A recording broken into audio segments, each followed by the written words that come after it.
أشهد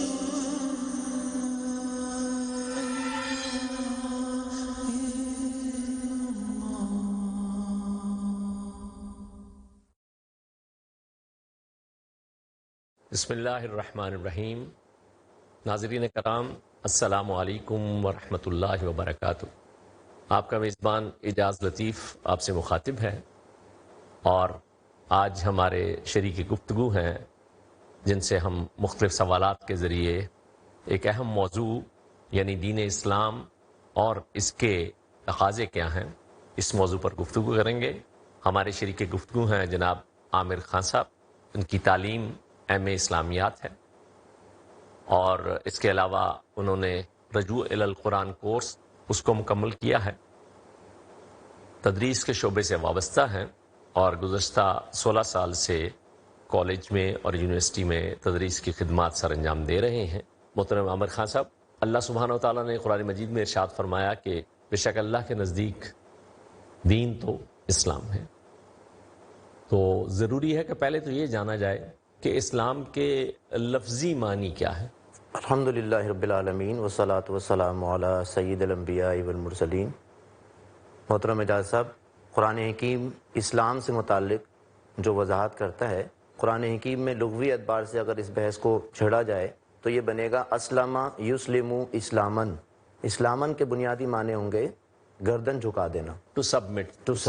اس اعتبار سے لفظی معنی قرآن حکیم میں جو استعمال ہوئے ہیں، حضرت ابراہیم علیہ السلام سے متعلق اذ قال له ربه اسلم قال اسلمت لرب العالمین، جب کبھی بھی اس کے رب نے اس سے کہا کہ حکم مانو، فرما برداری اختیار کرو، ہمارے حکم کے سامنے گردن جھکاؤ، تو ہمیشہ ان کا جواب یہی تھا قال اسلمت لرب العالمین، کہ میں فرما برداری اختیار کرتا ہوں اس رب کے سامنے جو تمام جہانوں کا رب ہے۔ یعنی سر تسلیم خم کر دینا، اللہ سبحانہ و تعالیٰ کے حکم کے سامنے اپنی گردن جھکا ڈال دینا، سر تسلیم خم کر دینا، یہ ہے اسلام، اس کا لفظی معنی۔ جی ہاں جی، اور اصطلاحی اعتبار سے دین کی اصطلاح میں جب ہم اسلام کا لفظ استعمال کرتے ہیں، اس سے مراد اللہ سبحانہ و تعالیٰ کو رب مان کر، اللہ سبحانہ و تعالیٰ کو وحدہ لا شریک مانتے ہوئے جی اس کے تمام احکامات، جملہ احکامات جس کا تعلق انفرادیت سے ہو یا اجتماعیت سے، اللہ کے تمام ہی احکامات کے سامنے گردن جھکانے کا نام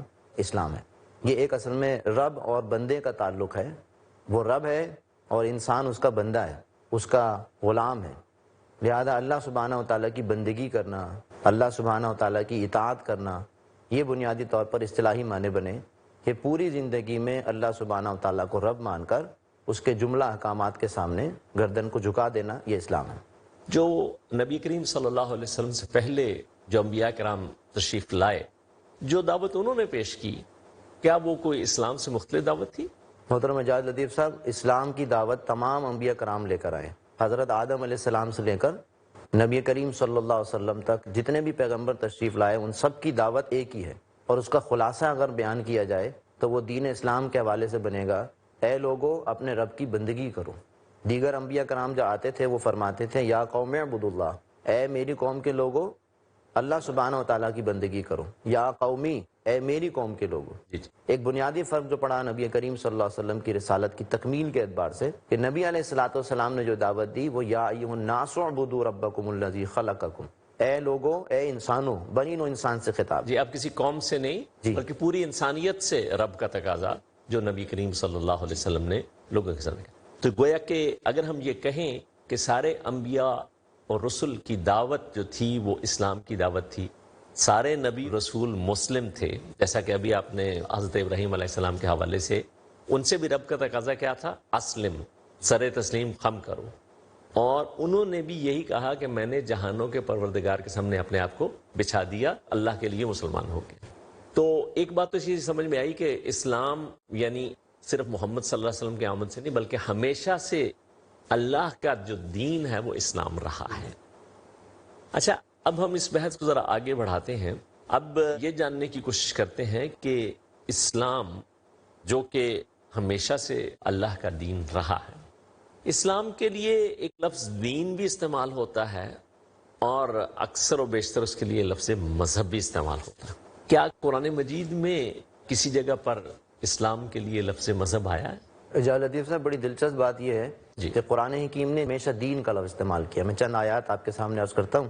سورہ آل عمران میں رب کائنات فرماتا اعوذ باللہ من الشیطان الرجیم ان الدین عند اللہ الاسلام، یقیناً دین اللہ کے نزدیک اسلام ہے. اسی صورت میں آیت نمبر 85 سورہ آل عمران میں رب کائنات فرماتا ہے وَمَن يَبْتَغِي غَيْرَ الْإِسْلَامِ دِينًا جی فَلَن يُقْبَلَ مِنْهُ، بے شک. جو کوئی بھی اسلام کے سوا کوئی اور دین اختیار کرے گا وہ اس سے ہرگز قبول نہیں کیا جائے گا. وَهُوَ فِي الْآخِرَةِ مِنَ الْخَاسِرِينَ، اور ایسا شخص آخرت میں خسارہ پانے والوں سے ہو جائے گا. سب سے زیادہ عظیم الشان آیت مبارکہ جو اس حوالے سے آتی ہے وہ سورہ مائدہ کی آیت نمبر 3 ہے، جس میں رب کائنات نے فرمایا الیوم اکملت لکم دینکم، آج کے دن میں نے تمہارے لیے تمہارے دین کو مکمل کر دیا. واتممت علیکم نعمتی، تم پر اپنی نعمت کا اتمام فرما دیا. ورضیت لکم الاسلام دینا، اور تمہارے لیے اسلام کو بطور دین پسند کیا. پسند. یہ بات واضح ہونے کے بعد کہ اللہ سبحانہ وتعالیٰ نے اسلام کو بطور دین ہمارے لیے پسند کیا ہے، یہ اللہ سبحانہ وتعالیٰ ہم سے راضی ہے اگر ہم اسلام کو بطور دین اختیار کریں. تو اب سوال یہ پیدا ہوتا ہے کہ جو اسلام کے لیے لفظ مذہب، جو کہ عام طور پہ انگریزی کے لفظ ریلیجن کا ایک ترجمہ ہے، اس کو بھی بڑا اکثر استعمال ہوتا ہے، تو کیا یہ دونوں ایک دوسرے کے مترادف ہیں یا ان میں کوئی فرق ہے؟ یہ بڑا اہم سوال ہے اس حوالے سے کہ اسلام ایک مکمل دین ہے. دین ہونے کی حیثیت میں complete and comprehensive code of life, اور لائف جو انسانی زندگی کی ہے وہ دو حصوں میں تقسیم کی جا سکتی ہے سمجھنے کے لیے.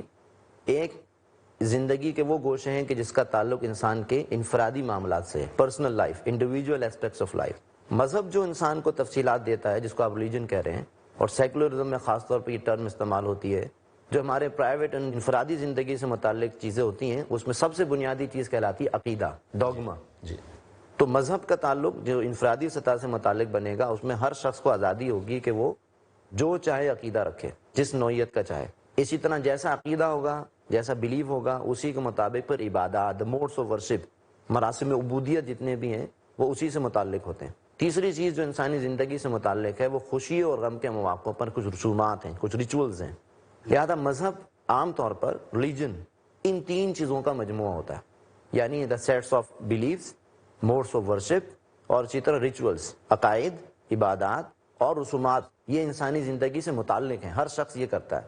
ہاں، لیکن انسانی زندگی کے انفرادی گوشے سے متعلق ہے، یعنی انڈیویجول یا پرسنل لائف، کسی کے ذاتی، اور اس میں ہر شخص آزاد ہے. اچھا، تو اس سے آگے مطلب یہ تو آپ نے گویا کہ مذہب کی جو تعریف ہمارے سامنے آئی اس میں اس کے یہ تین لازمی اجزاء ہیں. کیا مذہب کا کوئی تعلق لوگوں کی اجتماعی زندگی کے ساتھ بھی ہے؟ جی، میں یہ عرض کر رہا تھا کہ مذہب دین بنیادی طور پر جو ہے وہ اس وقت کہلاتا ہے کہ جب اس میں یہ تین بنیادی چیزیں، عقائد، عبادات اور رسومات، اور اس کے ساتھ ساتھ اجتماعی زندگی سے متعلق جو کلیکٹیو لیولز پر جو انسانی زندگی کے جو مختلف گوشے ہیں، جس میں سب سے پہلی چیز کیا آتی ہے، ایک خاندانی نظام، فیملی سسٹم، اس سے متعلق. پھر اس سے آگے بڑھ کر جہاں کم از کم 10 خاندان مل کے رہ رہے ہوں تو ایک معاشرہ وجود میں آتا ہے، ایک سوسائٹی، تو اس سوسائٹی سے متعلق. اور پھر اسی طرح ان کے درمیان فیصلے کرنے کے معاملات میں سیاست، پولیٹکس، کس کی بات مانی جائے گی، اس سے متعلق. اور اہم ترین چیز جو اس حوالے سے ہے وہ ہے معیشت، اکنامک سسٹم. لہذا ان تین اجتماعی گوشوں سے جو چیز متعلق ہوتی ہے وہ دین کہلاتی ہے. اور اگر ان تین گوشوں کو زندگی سے نکال دیا جائے تو پھر وہ مذہب بن جاتی ہے. دلچسپ بات یا المیہ ہمارا یہ ہے کہ اسلام تو آیا تھا دین کی حیثیت میں، اور مکمل دین جیسے کہ ابھی آیت مبارکہ پڑھی گئی نبی کریم علیہ الصلوۃ والسلام پر ہوا، جس میں عقیدے سے لے کر ریاست کی سطح تک احکامات دیے گئے. لیکن آج کیونکہ دین مکمل نہیں ہے، ہر اعتبار سے نافذ العمل ہمیں نظر نہیں آتا، اس لیے معیشت، معاشرت اور سیاست میں اسلام سے متعلق جو احکامات ہیں ان پر عمل نہیں ہو پا رہا. یہ وجہ ہے کہ آج وہ دین جو بڑی شان سے نکلا تھا وطن سے، آج وہ پردیس میں غریب الغربا ہے اور محض چند عقائد یا رسومات کا مجموعہ بنا ہوا ہے. تو ہم یوں کہہ سکتے ہیں کہ اسلام اگر غالب ہو تو دین بنتا ہے، اور اگر غالب نہ ہو مغلوب، تو پھر وہ مغلوبیت کی اگر کیفیت ہوگی. اے خاصا اے خاصان رسول وقت دعا ہے، امت پہ تیری آ کے عجب وقت پڑا ہے. وہ دین جو بڑی شان سے نکلا تھا وطن سے پردیس میں، وہ آج غریب الغربا ہے. تو چند عبادات یا رسومات کر کے ہم یہ نہ سمجھیں کہ یہ دین آزاد ہے. جیسے کہ اقبال نے کہا کہ ملا کو ہے اگر ہند میں سجدے کی اجازت، ناداں یہ سمجھتا ہے کہ اسلام ہے آزاد. اسلام اصل میں معاشرت، معیشت اور جو سیاسی سطح پہ احکامات ہیں، اگر اس کو امپلیمنٹ کیا جائے تب کہیں جا کر وہ شاندار جو دین نبی کریم صلی اللہ علیہ وسلم نے عطا فرمایا تھا اس کی تکمیل ہوتی ہے. اس کا مطلب یہ ہوا کہ ابھی تک کی ہماری جو گفتگو ہے اس کا حاصل یہ ہے کہ اسلام مذہب نہیں دین ہے. مذہب کا دائرہ کار محدود ہے انفرادی زندگی تک، اور وہ صرف زندگی کے 3 گوشوں سے بحث کرتا ہے: عقیدہ اور مراسم عبودیت اور کچھ سماجی رسومات. اس کا انسانیت کے زندگی کے جو اجتماعی گوشے ہیں ان سے کوئی تعلق نہیں ہے، جبکہ دین میں یہ 3 چیزیں بھی ہیں اور 3 چیزیں مزید، یعنی سیاست، معیشت اور معاشرت. اجتماعی زندگی کے جو 6 گوشوں پر محیط ہے وہ دین ہے. غالب ہے تو دین ہے، مغلوب ہو تو مذہب بن جاتا ہے. ناظرین، یہاں ہم ایک چھوٹا سا وقفہ لیں گے اور اس وقفے کے بعد انشاءاللہ یہ گفتگو کا یہ سلسلہ ہم آگے بڑھائیں گے. وقفے سے پہلے ہماری گفتگو اس بات پر ختم ہوئی تھی کہ اللہ کے نزدیک زندگی گزارنے کا طریقہ اسلام ہے. اب ہم اس گفتگو کو آگے بڑھاتے ہیں یہ جان لینے کے بعد کہ اسلام ایک دین ہے، تو بطور دین اسلام کے اپنے ماننے والوں سے تقاضے کیا؟ اجازت صاحب، قرآن حکیم بالکل واضح طور پر سورۃ البقرہ آیت نمبر 208 میں ارشاد فرماتا ہے: یا ایھا الذین آمنوا ادخلوا فی السلم کافہ، اے وہ لوگو جو ایمان لائے ہو اسلام میں پورے کے پورے داخل ہو جاؤ. ولا تتبعوا خطوات الشیطان، اور شیطان کے نقش قدم کی پیروی نہ کرو. انہ لکم عدو مبین، یقیناً وہ تمہارا کھلا دشمن ہے. تو اس آیت سے جو بات بالکل واضح ہے کہ اسلام میں داخلہ جو ہے وہ پورا کا پورا مطلوب ہے. اور اگر اسلام میں پورا کا پورا داخلہ نہیں ہو رہا، جیسے کہ ابھی بات آئی کہ چند باتیں مانی جا رہی ہیں، چند باتیں نہیں مانی جا رہی، تو یہ اصل میں شیطان کے نقش قدم کی پیروی ہے. اور اللہ پاک فرماتا وَلَا تَتَّبِعُوا خُطُوَاتِ الشَّيْطَانِ إِنَّهُ لَكُمْ عَدُوٌّ مُبِينٌ، یقیناً وہ تمہارا کھلا دشمن ہے. گویا وہ انسان کو وہ لائے عمل دیتا ہے کہ وہ اللہ سبحانہ و تعالیٰ کی بعض باتیں مانے اور بعض باتیں نہ مانے. تو یہ جو تفریق ہے اس کو اللہ سبحانہ و تعالیٰ ہرگز قبول نہیں کرتا. یعنی اسلام میں پورا داخلہ صحیح معنوں میں تو اس وقت ہوگا کہ جب اس کو بطور دین اختیار کیا جائے. اجازت لطیف صاحب، صورتحال یہ ہے کہ اس وقت 2 طرح کے مسلمان ہیں. ایک مسلمان وہ ہیں جو بائی برتھ مسلمان ہیں، الحمدللہ ہم بھی ان میں شامل ہیں. یہ وہ ایمان کی دولت ہے جو رب کائنات نے ہمیں عطا فرمائی. دوسری قسم انسانوں کی، مسلمانوں کی، وہ ہو سکتی ہے کہ جو اسلام کو مکمل طور پر پڑھتے ہیں، سمجھتے ہیں، اس کی تعلیمات کو سمجھتے ہیں اور پھر اس پر ایمان لاتے ہیں. لہذا قرآن حکیم میں واضح طور پر رب کائنات نے جو حکم دیا، جیسے آپ نے فرمایا بندہ مومن سے یا اسلام قبول کرنے والوں سے پہلا مطالبہ کیا ہے، تو اللہ پاک فرماتا ہے سورہ نساء میں: یا ایھا الذین آمنوا آمنوا باللہ ورسولہ، اے وہ لوگوں جو ایمان لائے ہو، ایمان لاؤ اللہ پر، اس کے رسول پر. کہ ایک وہ شخص ہے جو دعویٰ ایمان کر رہا ہے، اور اس وقت مسلمانوں کی تعداد دنیا میں 1 ارب 57 کروڑ سے زیادہ ہے. گویا اصل میں یوں کہا جا سکتا ہے کہ ان سے مخاطب ہے رب کائنات جو اللہ کو مانتے ہیں. اب گویا ان کو ایمان لانے کی، یعنی یقین کی سطح پر تصدیق بالقلب والا جو ایمان ہے اس کی دعوت دی جا رہی ہے. تو اس وقت جو سب سے بنیادی چیز جو ہم سب کے لیے ضروری ہے کہ ہم اللہ پر ایمان لاتے ہوئے یقین والا ایمان حاصل کریں، جیسے کہ سورہ نساء کی آیت نمبر 136 میں رب کائنات فرما رہا ہے: یا ایھا الذین آمنوا آمنوا باللہ ورسولہ. تو اقرار باللسان تو الحمدللہ ہم سب کو حاصل ہے بائی برتھ، یہ بھی بہت بڑی زبان سے جو اعتراف ہے، زبان سے جو اقرار کرنا ہے وہ بحمد تعالیٰ، یہ بھی بہت بڑی نعمت ہے. ورنہ دنیا میں 5 ارب سے زیادہ لوگ ایسے ہیں کہ جن کو یہ نعمت بھی حاصل نہیں ہے. رب کائنات نے ہمیں عطا فرمائی الحمدللہ. تو اب سوال یہ ہے کہ هل جزاء الاحسان الا الاحسان، رب نے ہم پر احسان کیا ہے تو ہم اس کو مزید اس کو آگے بڑھاتے ہوئے یقین والا ایمان حاصل کرنے کی کوشش کریں. اور قرآن حکیم خاص طور پر اس میں اگر آگے بات بڑھائی جائے تو یہ یقین والا ایمان حاصل کیسے ہوگا، یہ سوال بنتا ہے خود بخود. لہذا رب کائنات نے جب حکم دیا کہ ایمان لاؤ اللہ پر، اس کے رسول پر، تو یہ ایمان بھی خود قرآن حکیم سے حاصل ہوگا.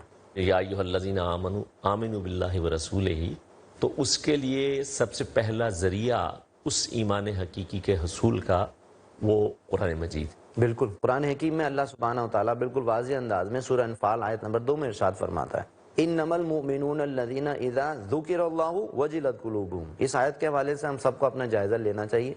مومن کی ڈیفینیشن کیا ہے؟ مومن کا تعارف رب کائنات فرما رہا ہے انما المؤمنون الذین اذا ذکر اللہ وجلت قلوبہم، مومن تو صرف وہ ہیں کہ جب ان کے سامنے اللہ کا ذکر کیا جاتا ہے تو ان کے دل خوف محسوس کرتے ہیں، رب کی ہیبت، رب کی عظمت ان کے دلوں پر آتی ہے۔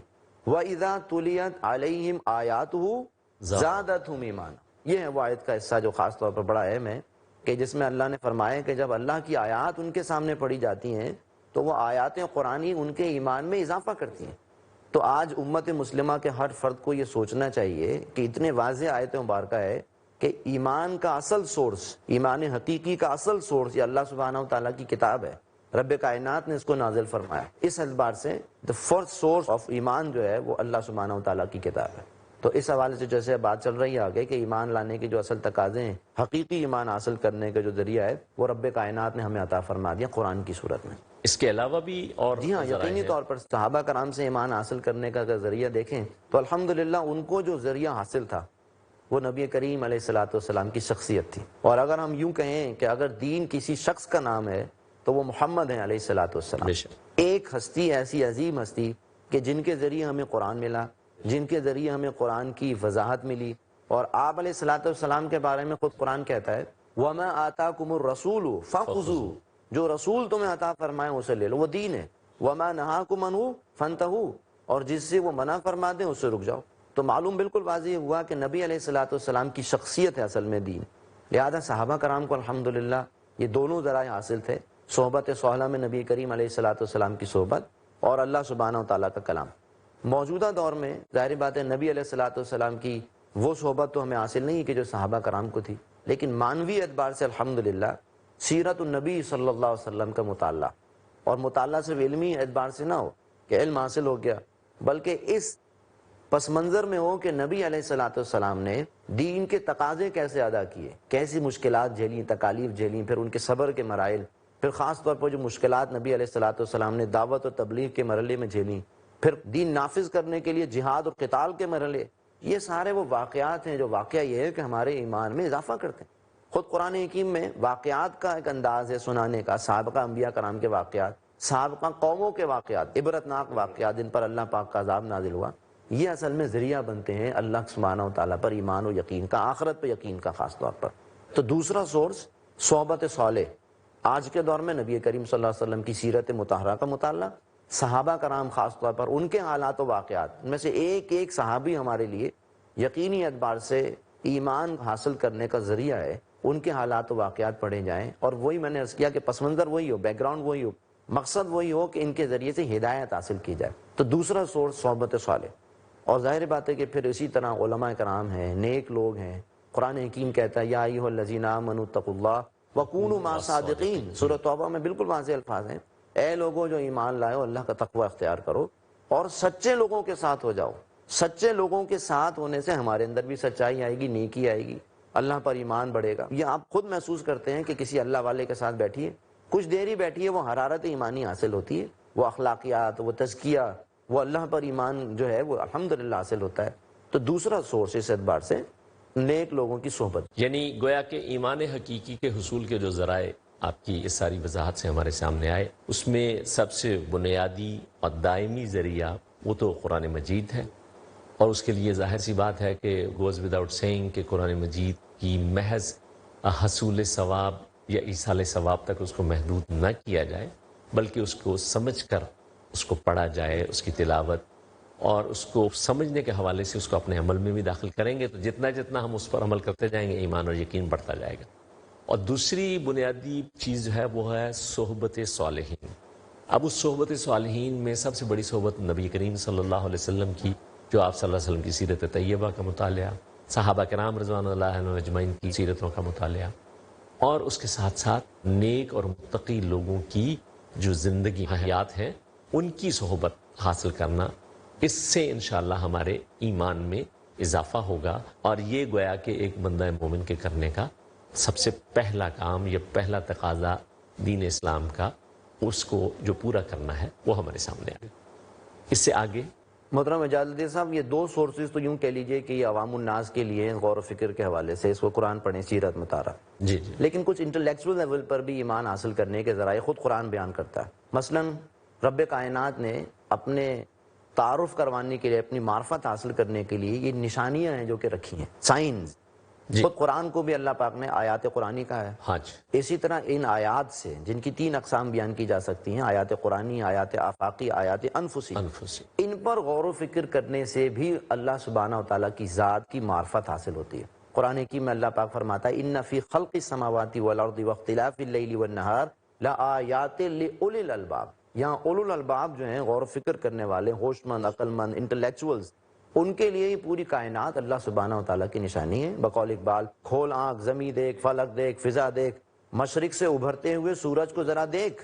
دیکھ کر رب کائنات کی معرفت حاصل ہوتی ہے، ظاہر بات ہے غور و فکر کر کے. البتہ اس کا ایک اور سورس بھی ہے کہ انسان اپنے وجود پر غور کرے، اپنے من میں ڈوب کے پا جا سراغ زندگی. تو اگر میرا نہیں بنتا نہ بن، اپنا تو بن. قرآن حکیم کہتا ہے وفی انفسکم افلا تبصرون، تمہارے اپنے اندر بے شمار اللہ کی نشانیاں ہیں. یہ دل، یہ بہت بڑی نشانی ہے، اس کو صرف پمپنگ اسٹیشن نہ سمجھا جائے. یہ تو رب کائنات کی ایک معرفت کے حوالے سے بہت بڑی ایک نعمت ہے. اور حدیث میں جیسے آیا کہ یہ ایسی شے ہے کہ اگر یہ صالح ہو، یہ صحیح ہو، تو پورا کا پورا وجود صحیح ہو جاتا ہے. جی دنیا تو ویسے تو پورا انسان کا جو اللہ سبحانہ وتعالیٰ نے اتنی کمپلیکس سسٹم رکھا کہ ایک ایک چیز پہ غور کریں تو وہ ہوگی. تیسری آپ نے فرمائی ایک تو آیات آفاقی، آیات انفسی اور آیات قرآنی. آیات قرآنی یہ تو رب کائنات تو اللہ کی نشانیوں پر غور و فکر سے بھی جو ہے انٹلیکچوئل ایمان وہ حاصل ہوتا ہے. تو اس ساری جو ہماری گفتگو کا حاصل ابھی تک جو آج کی نشست میں رہا کہ اسلام اللہ سبحانہ و تعالیٰ نے اس کو ہمارے لیے بطور دین پسند فرمایا ہے. دین ایک مکمل ضابطہ حیات ہے، اور اسلام روز اول سے ہی ہمیشہ سے سارے انبیاء اور رسول کی دعوت اسلام کی دعوت تھی. ہم سے اللہ سبحانہ و تعالیٰ کا تقاضا اسلام میں پورے کے پورے داخلے کا ہے، اور اسلام میں بطور دین پورے کے پورے داخلے کا ہے. اور اس حوالے سے اگر ہم غور کریں کہ اسلام میں پورے کا پورا داخلہ دین کے اعتبار سے، اس کے لیے سب سے پہلا تقاضا ہے جو ہمیں بائی برتھ حاصل ہے، اس کی بجائے ہم یقین والا ایمان حاصل کریں. اور اس یقین والے ایمان کے حصول کے ذرائع آپ نے جیسے وضاحت فرمائی، قرآن مجید ہے اور صحبت صالحین ہے اور آیات آفاقی پر غور و فکر ہے، آیات انفسی پر غور و فکر ہے. اس طریقے سے گویا کہ یہ سلسلہ جو ہے ابھی ہم یہاں پہلا تقاضا ایمان حقیقی کے حصول کا، اس کی بات ہم نے سمجھی ہے. لیکن ظاہر سی بات ہے کہ ابھی دین اسلام کے اور بھی تقاضے ہیں اسلام میں پورا داخل ہونے کے. جی آج کا وقت چونکہ پروگرام کے ناظرین ختم ہوا چاہتا ہے، اس لیے ہم انشاءاللہ اس گفتگو کو اگلی نشستوں میں بھی جاری رکھیں گے. ہماری دلی دعا ہے کہ اللہ سبحانہ و تعالی ہمیں ان تقاضوں کو پورا کرنے کی توفیق عطا فرمائے. عامر خان صاحب آپ کا بہت شکریہ. السلام علیکم ورحمۃ اللہ.